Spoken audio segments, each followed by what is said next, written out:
Principles of systematics module 218, class mammalia. Class mammalia के अंदर ऐसे एनिमल्स शामिल हैं जिनको हम 3 कैटेगरीज के अंदर डिवाइड करते हैं। एक इनकी क्लास प्रोटोथीरिया है, एक मेटाथीरिया, और तीसरी जो इनकी क्लास है उसको हम प्रोटोथीरिया, मेटाथीरिया और यूथीरिया कहते हैं। अब प्रोटोथीरिया ऐसी क्लास है जिसको हम एग लेइंग एनिमल्स कहते हैं। जो मेटाथीरिया है इनको हम पाउच्ड मैमल्स कहते हैं, और प्रोटोथीरिया, मेटाथीरिया और यूथीरिया जो है, यूथीरिया के अंदर प्लेसेंटल एनिमल्स आते हैं। अब अगर हम प्रोटोथीरिया की एग्जांपल की बात करें तो इसके अंदर स्पाइनी एंट ईटर्स शामिल हैं, डकबिल प्लेटिपस शामिल है। उसके बाद अगर हम मेटाथीरिया की बात करें तो इसके अंदर क्योंकि पाउच्ड मैमल्स हैं और इसके अंदर कैंगरू शामिल है, और जितने भी एडवांस एनिमल्स हैं जैसे ह्यूमंस हैं, रैट है, कैट, डॉग, ये सारे प्लेसेंटल एनिमल्स के अंदर शामिल हैं।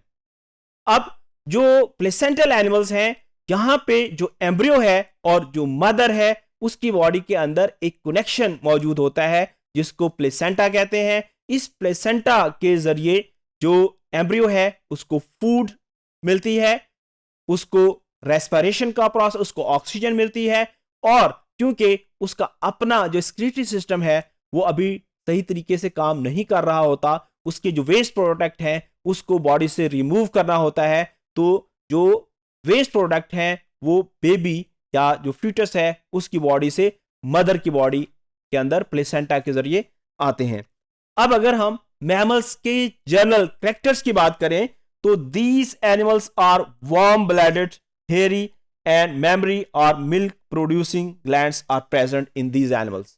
यानी इनकी बॉडी के ऊपर हेयर्स मौजूद हैं, उसके अलावा इनके अंदर मेमरी ग्लैंड्स मौजूद हैं, और ये वार्म ब्लडेड एनिमल्स हैं, यानी ये अपने बॉडी का जो टेम्परेचर है उसको रेगुलेट करते हैं। जैसे अगर हम ह्यूमंस की बात करें तो ह्यूमंस अपना बॉडी टेम्परेचर फिक्स रखते हैं, 37 डिग्री ये मेंटेन रखते हैं। इसी तरीके से ऑयल ग्लैंड्स, जिसको हम सेबेशियस ग्लैंड कहते हैं, स्वेट ग्लैंड्स इनके अंदर मौजूद होते हैं। इनकी स्किन के अंदर ये पसीना पैदा कर सकते हैं, सीबम पैदा कर सकते हैं। Teeth are of different types. जैसे ह्यूमंस की अगर हम बात करें तो ह्यूमंस के अंदर 2 किस्म के टीथ होते हैं, एक परमानेंट टीथ होते हैं और एक ऐसे टीथ होते हैं जो परमानेंट नहीं होते। इसी तरीके से टीथ की फिर डिफरेंट टाइप्स होती हैं। इसके अंदर इंसाइजर्स हो सकते हैं, इनके अंदर प्रीमोलर हो सकते हैं, इनके अंदर मोलर हो सकते हैं, और इनके अंदर कैनाइन्स हो सकते हैं। इसके अलावा except few mammals possess cervical vertebrae, the skull is dicondylic, यानी इनके अंदर जो ऑक्सीपिटल कंडाइल की तादाद है वो 2 है। उसके बाद अगर हम मैमल्स के अंदर रेस्पिरेशन की बात करें तो जो रेस्पिरेशन है वो लंग्स के जरिए होती है। एम्फीबियन के अंदर हमने देखा कि लंग्स के जरिए होती है, इनके स्किन के जरिए भी हो सकती है, अर्ली डेवलपमेंटल स्टेजेस के अंदर गिल्स के जरिए होती है।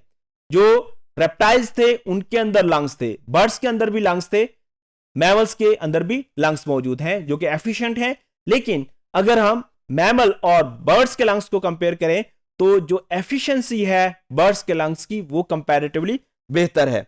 इसी तरीके से इनके अंदर एक ऑब्लिक पार्टीशन मौजूद है जिसको हम डायाफ्रेम कहते हैं, जो कि एब्डोमिनल कैविटी को चेस्ट कैविटी से सेपरेट करती है। उसके अलावा coelom is divided into 4 cavities. जो मैमल्स हैं ये सीलोमेट्स हैं, इनके अंदर ट्रू सीलोम मौजूद है, लेकिन जो सीलोम है ये डिफरेंट कैविटीज के अंदर डिवाइडेड है। उसके अलावा अगर हम मैमल्स के हार्ट की बात करें तो इनका जो हार्ट है वो 4 चैम्बर्ड है, यानी 2 आरिकल और 2 वेंट्रिकल। जो ब्लड है उसकी मिक्सिंग बिल्कुल भी नहीं होती। उसके अलावा the heart is 4 chambered, sinus venosus is absent, the red blood corpuscles are without nucleus. Birds के अंदर हमने देखा इनके जो रेड ब्लड सेल्स थे उनके अंदर न्यूक्लियस मौजूद था, लेकिन मैमल्स के अंदर न्यूक्लियस मौजूद नहीं होता। जब रेड ब्लड सेल्स मैच्योर हो जाते हैं, सिवाय कैमल के अंदर जो रेड ब्लड सेल्स होते हैं उनके अंदर न्यूक्लियस मौजूद होता है। उसके अलावा रीनल पोर्टल सिस्टम इनके अंदर एब्सेंट होता है। अगर मैमल्स के हम ब्रेन की बात करें तो brain has large cerebrum and cerebellum. इसी तरीके से जो ऑप्टिक लोब्स हैं, optic lobes are divided into 4 lobes called corpora quadrigemina. इसी तरीके से corpus callosum connect the 2 cerebral hemispheres internally. और अगर हम इनके अंदर क्रेनियल नर्व्स की बात करें तो they have 12 pairs of cranial nerves. अगर हम ईयर की बात करें तो इनके अंदर एक्सटर्नल एयर पिन्ना की फॉर्म के अंदर मौजूद है, और जो इंटरनल एयर जो है ईयर के 3 पार्ट्स यानी एक्सटर्नल, मिडल और इंटरनल मौजूद है। एक्सटर्नल पिन्ना भी मौजूद है। इसी तरीके से जो एग्स लेइंग मैमल हैं they are viviparous except egg laying mammal, जिसकी हमने बात की थी कि जो कि प्रोटोथीरिया के अंदर आते हैं। इनकी बॉडी के अंदर मेमोरी ग्लैंड्स मौजूद हैं, बॉडी के ऊपर हेयर्स मौजूद हैं। जो मार्सुपियल मैमल है या जो पाउच मैमल है ये अपने यंग वन को एक खास पाउच जिसको हम मार्सुपियम कहते हैं उसके अंदर रखते हैं जब तक वो इस काबिल ना हो जाए कि खुद से अपनी खुराक हासिल कर सकें। तो जो मैमल्स हैं ये एडवांस किस्म के एनिमल्स हैं। इनके अंदर मेमोरी ग्लैंड्स मौजूद होते हैं, इनका किडनी जो है वो डेवलप होता है, हार्ट जो है 4 चैम्बर्ड है, इनके 12 क्रेनियल जो नर्व्स मौजूद हैं, और उसके अलावा इनकी जो बॉडी है इनके अंदर जितने भी स्ट्रक्चर हैं वो काफी एडवांस हैं। इनके किडनी की हम बात कर लें, इनके हार्ट की बात कर लें, इनके रेस्पिरेटरी सिस्टम की बात कर लें, और इनका जो सर्कुलेटरी सिस्टम है वो क्लोज सर्कुलेटरी सिस्टम है।